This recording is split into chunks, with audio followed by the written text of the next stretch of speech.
Welcome to The Late Show. I'm your host, Stephen Colbert. And you can feel the energy. You feel the energy. You know what this is, John. Happy Groundhog Day, everybody. This morning, all eyes were on Gobbler's Knob, which I can't believe I can say on CBS. The bad news is, weather-predicting rodent Punxsutawney Phil saw his shadow, which means 6 more weeks of winter. No, come on. Not 6 more weeks. I'm ready for beach season. I got my six-pack already under here. But because of Punxsutawney Phil, I legally can't show you. That's the only reason. Thing is, not all groundhogs agree with Phil's forecast. Here in New York, Staten Island Chuck has predicted an early spring. Nice try. Nice try. You're not getting me to go to Staten Island. Not gonna happen. Not gonna do it.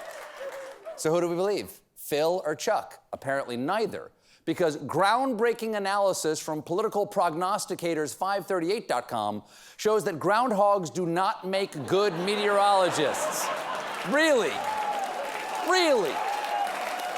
Huh. Really, 538? You think groundhogs make bad predictions? How'd they do on the 2016 election? According to this deep analysis, when comparing Punxsutawney Phil's predictions to historical weather data, he's only right about 1/3 of the time. Well, that's why you never rely on groundhogs for advice, no matter how convincing they are when they pitch you crypto with Matt Damon. So, groundhogs may not be the most reliable, and sometimes they don't even make it to their gig, because over in New Jersey, on the eve of Groundhog Day, it was announced that resident weather marmot Milltown Mel had died, although the cause of death has not been released. Could it be murder? Or perhaps because groundhogs only have an average life expectancy of 3 years and he was 6? That's a long one. That's a long sentence to be. Let's go back over here. In a Facebook post on Sunday, Milltown Mel's handler said, "We Wranglers are sad to report that Milltown Mel recently crossed over the Rainbow Bridge. But because it's Jersey, he's still stuck in rainbow traffic. Should have used the Rainbow Tunnel. Come on, Jersey, Rainbow Tunnel." It's also the second day of Black History Month, and one man is making Black history because the NFL is being sued for racial discrimination by former Dolphins coach Brian Flores. Now, sure, almost 70% of NFL players are black, and there's only one black head coach in the entire league, but the NFL can't be racist. They spray painted a tiny "End Racism" next to the Kansas City Chiefs logo.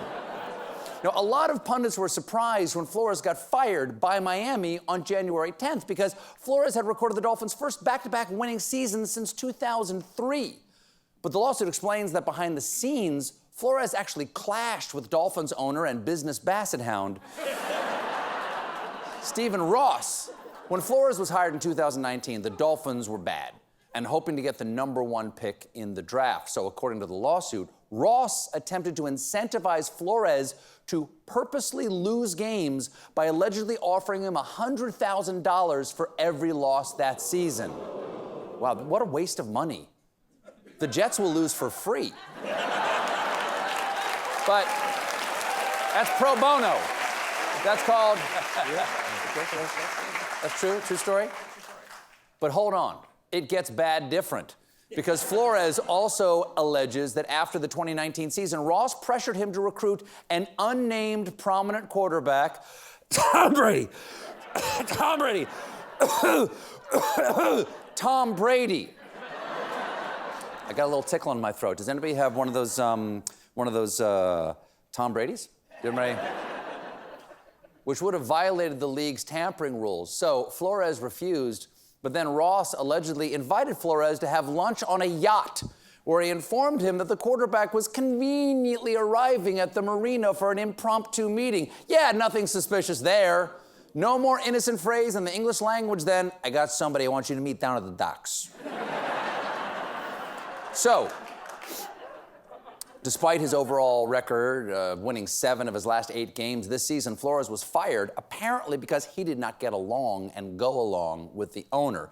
But 8 other teams also lost their coaches, and Flores got several interviews this offseason, including one with the New York Giants. Now, it's important to understand that the NFL has this thing for 20 years called the Rooney Rule, which requires NFL teams to interview a diverse range of candidates for coaching jobs and other positions. It's a great idea.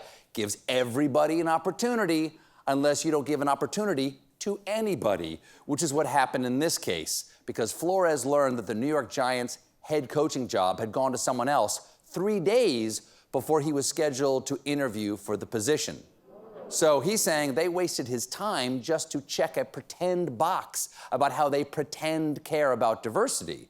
Though I imagine it did take the pressure off the job interview. Where do I see myself in 5 years? I don't know, suing you? Flores, that was one of these. But there you go. Flores accidentally learned they had already filled the position from New England Patriots head coach and recently deceased Groundhog, Bill Belichick. Looks good. He looks good. He looks good. Yes. Flores worked for Belichick for almost 15 years, but Belichick also employed another Brian, Buffalo Bills offensive coordinator, Brian Daboll. Brian Daboll. Keep that in mind as you read this text exchange. Belichick starts off by saying, "Sounds like you've landed. Congrats." To which Flores responds, "Did you hear something I didn't hear? Giants!" I interviewed on Thursday. I think I have a shot at it. "Got it. I hear from Buffalo and New York Giants that you were their guy. Hope it works out if you wanted to." That's definitely what I want. I hope you're right, Coach. Thank you. Coach, are you talking to Brian Flores or Brian Daboll? Just making sure. Sorry, I this up. I double-checked and misread the text. I think they're naming Daboll. I'm sorry about that, BB. Thanks, Bill. That's the story of how Brian Daboll got listed in Bill Belichick's phone as White Brian. But, it's a long story. It's a long story, but that's the story. That's the story. It's a long one, But Flores is still in the running for 2 other head coaching vacancies, which is what makes this lawsuit even more impressive. You see, the NFL, generally speaking, not very forgiving towards anyone who stands up to them or kneels near them.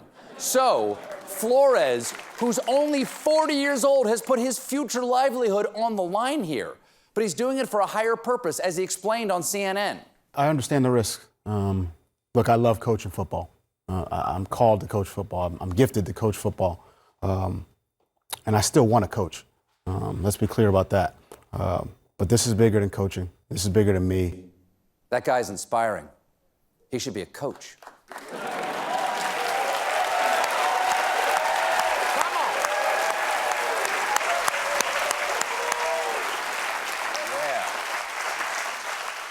In other football racism news, a year and a half after dropping their offensive team name, today the Washington football team revealed their new name. Drum roll, please. It's the Washington Commanders. That really feels like the waste of a drum roll. I'm sorry, Joe. Commanders might be the only name more generic than football team. I was hoping for something fun and new, like the Washington Balloons or the Fightin' Dolly Partons. Jolene on 4. Jolene, Jolene, Jolene, Jolene.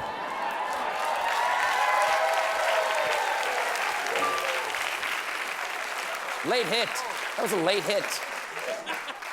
But Commanders is still way better than the old name and logo, which, for some reason, were still featured repeatedly throughout their promo video for the new name and logo. I'd love to see these guys officiate a wedding. Do you, Susan, take Anthony to be your lawfully wedded husband? Because he's way better than your ex, Ryan. Remember Ryan? Ryan was the worst. He broke your little heart. You loved him so much. Is Ryan here?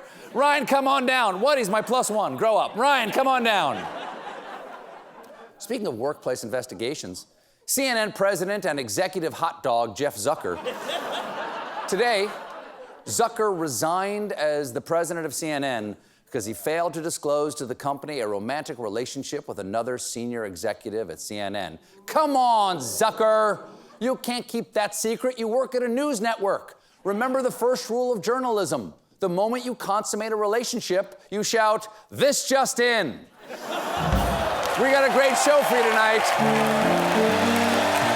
My guests are Tim McGraw and Martha Stewart. But when we come back, meanwhile, stick around.